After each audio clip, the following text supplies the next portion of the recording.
a point that I've been making recently to some of my Democratic friends who are saying that, well, if Donald Trump were to win, it would end democracy. There would be no more elections. Quick point for you.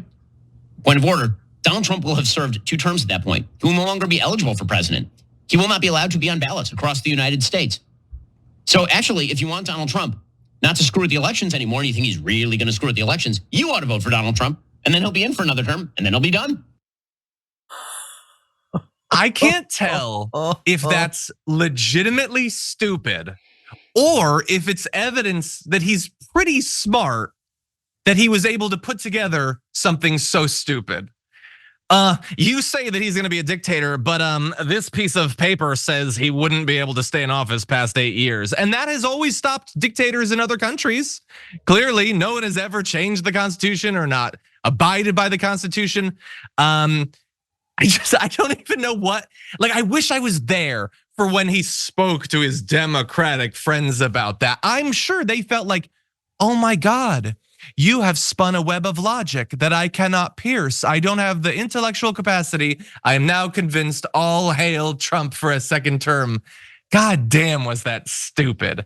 You're a Democrat. Do you feel reassured that he couldn't possibly become an authoritarian? Because it says you're not supposed to. Just give it to him. He wants it really bad. And then he swears he'll give the toy back. Just give it, let him have it, please. Like, it is so wild to me. And also like Shapiro, you're paying attention, right? You're paying attention. Tell me that you pay attention to what Donald Trump has said about admiring people who extend their terms, who have limitless terms like Xi Jinping, right? Tell me that you pay attention to the number of cases that are coming barreling down on him. And as he desperately does what? Tries to claim presidential immunity. Well, he's out of office. Now, what if he's in office? What if he's president-elect? My guess is a lot of those cases might go his way in terms of presidential immunity. Oh, he'll serve time. Oh, he'll have to pay.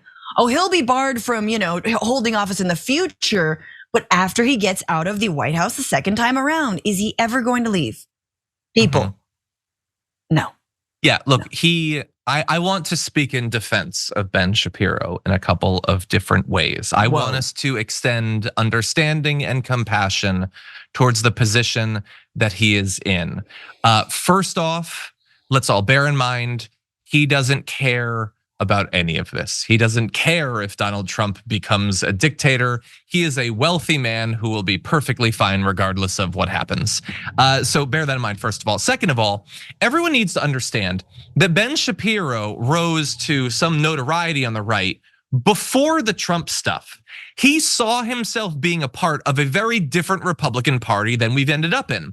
Remember what his brand was supposed to be? It was the cool kids philosopher, which, oh my God, can you imagine if you were a person who wrote that down? Even back then, that's ridiculous. But now in hindsight, seems even more ridiculous. But just as a general proposition, the idea that your thing would be crafting well-reasoned logical arguments, what place in today's Republican Party would that even have, even if he was capable of doing it? And also, by the way, he used to be sort of like his own thing and there wasn't really a lot of competition. But now, like in Gremlins, he's spawned off all of these darker, slimier versions of himself in Charlie Kirk and Matt Walsh and Michael Knowles and all the other clones of him that have demonstrated there's nothing to be gained by thinking or reasoning or being curious or compassionate. Just say the stupidest, most racist thing you can say and you'll get the attention that you want. And so why would Ben Shapiro try anymore? Why would he ever make an argument better than, it says in the Constitution that he can't be a dictator, so I don't know what you're worried about? Why do better than that when there's no market benefit to it? Right. And so that is my defense of Ben Shapiro, I guess. No, I think that's brilliantly put. These fools do not care whether democracy dies, as so long as you're tuning in to their review of the Barbie film for hurting their male fifis. Like, seriously, so long, like he would be more mad if we made fun of his obviously terrible facial hair. Like someone has lied to him about that goatee. Just lied. than he would if Donald Trump sold the Constitution to Azerbaijan. Like, that's just fact. Mm-hmm. But I think you read him well, and it's so sad that people are like, again, and this is kind of John, do you have any empathy for like sort of, sad little young Republicans who never voted for anyone other than what their parents told them to vote for and what they did, what their daddy did, who are like, yeah, no, Ben Shapiro's good. And then you realize, no, Ben Shapiro is an utter grifter who will lie to your face all the time. And I know grifter gets thrown around a lot. I like to pretend, I like to think actually that we here on this show, on my show, that progressives attempt to deal with reality and real issues that people are facing. Ben Shapiro there's no seriousness there. Ben Shapiro does not want Trump to be the leader of the party. He just doesn't. Like, he definitely prefers the Paul Ryans and the Boehners and all of that. That's the Republican Party that he wants. But what he wants more than the party that he wants is for people to continue to tune into his show. That's it.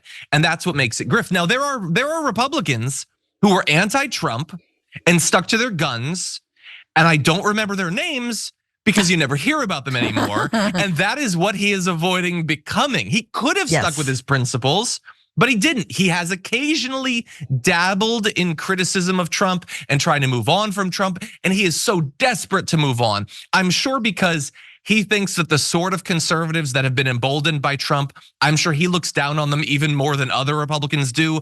And I have to assume that as a Jewish man, the simmering anti-Semitism that is core to the MAGA movement probably bothers him on some level. I'm going to extend him that olive branch.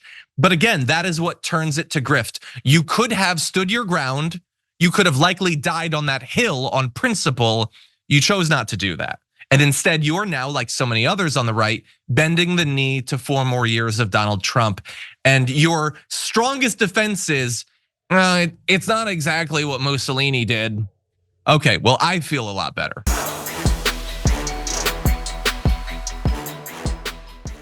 Check out the Damage Report podcast each day, wherever you get your podcasts, whether Pocket Casts or Stitcher or iTunes. You can join me as I give you the news and stories you want, with a range of co-hosts and interview guests jumping in on the fun each day. Again, that's the Damage Report, wherever you get your podcasts. And if you get them at iTunes, don't forget to rate and review. Sometimes I'll read them live on the show.